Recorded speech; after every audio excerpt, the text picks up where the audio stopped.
Hi, everyone. We hope you guys are having a fantastic day out there. Thank you so much for joining us today. It is Mr. Tiska with you once again. And once again, I'm joined by Mrs. Kraft. Mrs. Kraft, how are you? I'm ready to change the world. I am so ready to change the world. And you know what else I'm ready for? I'm ready to go to war. Oh, no. Oh, yes. And we also have Miss Hoff with us. Miss Hoff, how are you? I am ready for all the things that you are ready for.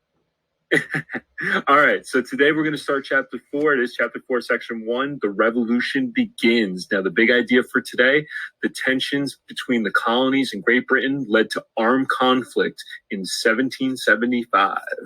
The main ideas that we're going to talk about are how the First Continental Congress demanded certain rights from Great Britain. Armed conflict between British soldiers and colonists broke out with the shot heard round the world. The Second Continental Congress created the Continental Army to fight the British, and in 2 early battles, the Army lost control of Boston, but then regained it. Main idea 1, the First Continental Congress demanded certain rights from Great Britain. So, the First Continental Congress was a meeting in Philadelphia of delegates from all of the colonies except Georgia. Georgia does not send a delegate. Remember, Philadelphia is this wonderful place with street lamps and paved roads that Mrs. Kraft talked about a couple screencasts ago. So they agreed to boycott British goods and urged each colony to set up a militia. So by boycotting the goods, it means they're not going to buy anything that comes from Britain. They drafted the Declaration of Rights that included their rights to life, liberty, and property. And they agreed to meet again in May of 1775. The colonists who chose to fight for independence from Britain are going to become known as the Patriots. So these are the people that are going against British. The colonists that are going against the British. Okay, main idea 2. Armed conflict between British soldiers and colonists broke out with the shot heard round the world. So as part of the First Continental Congress, one of the things that they told the colonists to do was that, listen, prepare for war. So colonists in different colonies started gathering weapons, including in Massachusetts. Now, there was a stockpile of weapons that the colonists were keeping in Concord, Massachusetts. Now, British General Thomas Gage, who's now the governor, he eventually finds out about it, and he doesn't want the colonists having any sort of weapons on them. So he's going to send a regiment of British soldiers to confiscate, to take these weapons away from the colonists. Now, luckily for the colonists, they had heard that that was British General Thomas Gage's plan. So a member of the Sons of Liberty, who we know, Paul Revere, the same Paul Revere who came up with that engraving of the Boston Massacre, he is actually going to set out to warn the colonists. Now, he's going to have help. First of all, another colonist by the name of Robert Newman is actually going to go in to a church in Boston and act as a lookout. And he's going to let Paul Revere know if the British are coming by land or coming by sea by lighting lanterns. One of by land, two of by sea. Thank you, Mrs. Kraft. Sorry. So, Robert Newman lights one lantern, meaning the British are coming by land. Then, Paul Revere and William Dawes are actually going to take off and start warning colonists. Now, they are also joined by Dr. Samuel Prescott. So all 3 men are going to go out and they're going to warn the colonists that soldiers are on their way to Concord. Are you going to tell them the story about where he was when he got the news that they were warning them? Of course I am. So Dr. Samuel Prescott, he wasn't originally with William Dawes and Paul Revere.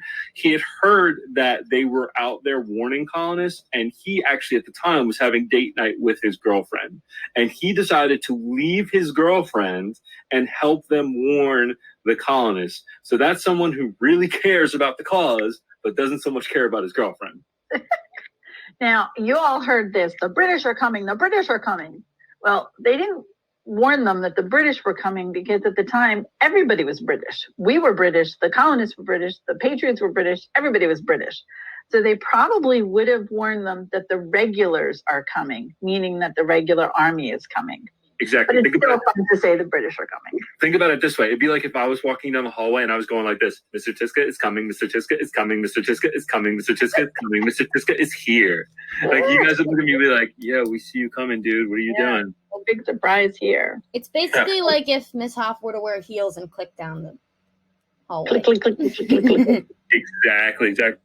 So, Paul Revere actually ends up warning colonists in Lexington that the soldiers are on their way, and these colonists get ready to fight the soldiers at a moment's notice, and that earns them the nickname the Minutemen. Now, Right. After Paul Revere does that, he actually ends up getting arrested by the British soldiers. So he actually fails in his mission to warn the colonists at Concord that soldiers are on their way. It's really Dr. Samuel Prescott that warns the colonists at Concord that the soldiers are coming. And then it's because of that the people of Concord are able to get the weapons out of Concord before the soldiers arrive. Now, in the meantime, the colonists at Lexington, they are standing guard waiting for the soldiers to show up. The soldiers show up, and then you have one long, awkward staring contest. Because But you have to understand that the soldiers leave Boston, and they don't mean to go to Lexington. Lexington is between Boston and Concord. So it's like we have to walk by it to get to our end goal. right. So that's why they're met there. So all of these Minutemen are blocking the path of the soldiers from getting to Concord. Now, you have one long, awkward staring contest because neither side wants to start the war. They realize that as soon as a shot is fired, then the likelihood of war is pretty much inevitable. It's going to happen. So they're pretty much just staring at each other. But then all of a sudden, bang, a shot rings out and everybody on the field hears Who it. fired that shot? We still don't know who fired that shot. What do you mean? The British didn't fire it? The British didn't fire, the colonists didn't fire, or at least as far as we know, it was just a random gunshot. Now, there are a couple of theories. One theory that I remember hearing about was that it maybe was Samuel Adams. Yes, I heard that too. Who actually was hiding in the woods near the field where everybody was, and he got so excited that he fired the shot. Either way, the soldiers think that the colonists fired it. The colonists think that the soldiers fired it. So both sides are going to start firing on the other, and you're going to have your first casualties of the American Revolution during the Battle of Lexington. Now, ultimately, the soldiers, they drive off the colonists, they force them to flee, and then they're going to continue to march to Concord. Now, when they get to Concord, they're going to tear the city apart looking for these weapons. They don't find them because, remember, Dr. Samuel Prescott, he warned the colonists there that the soldiers were on their way, so they were able to get rid of them. So the British are so incensed that they can't find them, and they want to make sure that there's no trace of them, that they start burning down Concord. And as they're leaving the city, the colonists, they rally, they take some of the weapons that they do have, and they start firing on the British as they're leaving the city. And this is known as the Battle of Concord. So the Battle of Lexington and the Battle of Concord are really the first two battles of the American Revolution. And because they're fought together, they're often referred to as the Battle of Lexington and Concord together. Now, the other thing that happens is you have your two straight lines in your staring contest at Lexington, but when they're coming back from Concord, they're walking down a path. Now, the one thing that the colonists did learn from the French and Indian War was how silly it was to stand in two straight lines to fight. The Native Americans taught them all about guerrilla warfare. So instead of just standing out in the open waiting to be shot, hide behind a tree, hide behind a fence. So as the British were coming back from Concord, they really didn't know what hit them because it wasn't what they were used to. And of course, you ask me, the dumbest thing in the world is if you want to fight a battle, wear a bright red coat so nobody could see you coming and have a drummer start your line before you get there. So anyway, in the end, as they returned to Boston, 73 British were killed and another 200 were either wounded or went missing. And that is the start of the revolution. Main idea number 3. The Second Continental Congress created the Continental Army to fight the British. So remember, I talked about the First Continental Congress and how they're going to meet again in May of 1775. So delegates from 12 colonies, they meet again in Philadelphia, Pennsylvania. Some called for peace and others called for war. So they compromised. They created an army, but they also sent out what's called the Olive Branch Petition, declaring their loyalty and asking the king to repeal the intolerable acts that we talked about in the last screencast.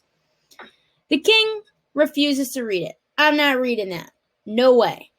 So, what do? They set up the Continental Army, and they ask George Washington to be the commander. Now, just real quick on Washington, depending on what you read, a lot of places say that he never campaigned to be the leader of the Continental Army. He actually showed up to both the First and Second Continental Congress in full military uniform. So he did a little self-advertising trying to actually get the position. I'm your man. Look at how cool I look. Main idea 4. In the 2 early battles, the army lost control of Boston, but then they regain it. Just let me jump in here one quick second, Mr. Tiska. So the Second Continental Congress happens in May. It actually happens after the war starts because the shot heard around the world is April 18th. They're not together until May. So now, even though the battles have started, they're still praying for peace, but preparing for war. They're still hoping that the king's going to get this Olive Branch Petition and everybody's going to make nice in the sandbox and things are going to go back to normal. Little do they know that that's not what's going to happen. Mm-hmm. And I do have a question for you, Mrs. Kraft. So I see the Battle of Bunker Hill. Where was it fought? Yeah, that's one of the dumbest things in history. They call it the Battle of Bunker Hill, but it's actually fought at Breed's Hill. Now, this is the first major battle of the Revolution, even though Lexington and Concord is the first battle per se. It's more like a skirmish. And that takes us back to what we were talking about, a full-out battle versus a skirmish. This is a major battle. And I believe it's the bloodiest battle of the American Revolution. And what we're talking about, guys, is so originally the Patriot forces were supposed to set up a defensive line on Bunker Hill, but they actually made a mistake and they set up their defensive line on a place called Breed's Hill. So Bunker Hill was actually fought on Breed's Hill. Now the Patriots are going to be led by Colonel William Prescott, no relation to Samuel Prescott. And they are going to mount their defensive line on top of Breed's Hill. And the British are actually going to try to march up the hill. And they're going to try to march 3 times. And on the first and second try, they get repelled. They get pushed back. And really, the only reason that they end up taking the hill is because the colonists essentially run out of ammo. It actually gets to the point where they're firing nails at the British soldiers coming up the hill. So because the British have so many more men than the colonists, they are able to take Breed's Hill and ultimately Bunker Hill from the colonists. However, the colonists inflicted a lot of damage to the British soldiers. The casualty numbers are very high on the British side, and they actually proved to themselves that they could fight with the British. So even though the Patriots lose the Battle of Bunker Hill, it's a moral victory. A moral victory is when you don't get what you want, but you still get something out of it. They didn't get to keep the hill. That's what they wanted to do, but they got some confidence. They got a boost in knowing that they could hang with the British, who, by the way, had the best army in the world at this point. Now, one of my favorite quotes in history comes out of this battle. The captain in charge gives the order, "Don't fire until you see the whites of their eyes."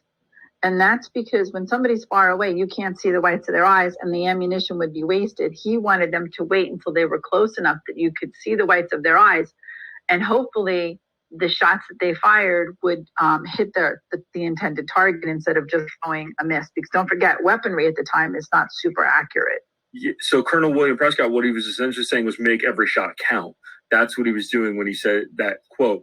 Now, so the Patriots, they lose the Battle of Bunker Hill. However, they did have success elsewhere because a man by the name of Benedict Arnold and Ethan Allen, who was the leader of a militia group called the Green Mountain Boys from Vermont, they are actually going to join forces and they're going to take over a British fort in upstate New York called Fort Ticonderoga. And they pretty much take it over without a battle. but the important thing is that they gain access to all of the cannons that the fort has. So Washington, who's the commander of the Continental Army, he's going to send one of his right-hand people, Henry Knox, to go to upstate New York, retrieve those cannons, and then bring them by horseback all the way up to Massachusetts to a place called Dorchester Heights, which was a series of hills overlooking the city of Boston. Now, the British at this point in Boston are led by General William Howe, and he's pretty happy that his soldiers were able to take Bunker Hill and take over Boston. However, one morning when he wakes up, his soldiers alert him that not only is Washington in Dorchester Heights, but he has cannons pointed directly at the city. So William Howe has no choice but to evacuate his men from the city, because if he doesn't, George Washington is going to destroy them all. And this is something that William Howe, he doesn't forget. He actually considers it a deep insult that Washington outsmarted him, and he's going to swear revenge against George Washington, which we are going to cover in all of its glory in a future screencast. All right, everyone. I believe that's it for us today. Mrs. Kraft, do you have anything else you want to add? No, it's on. Miss Hoff, anything? Dun, dun, dun. Have a great day, guys. We'll talk to you soon. Bye-bye.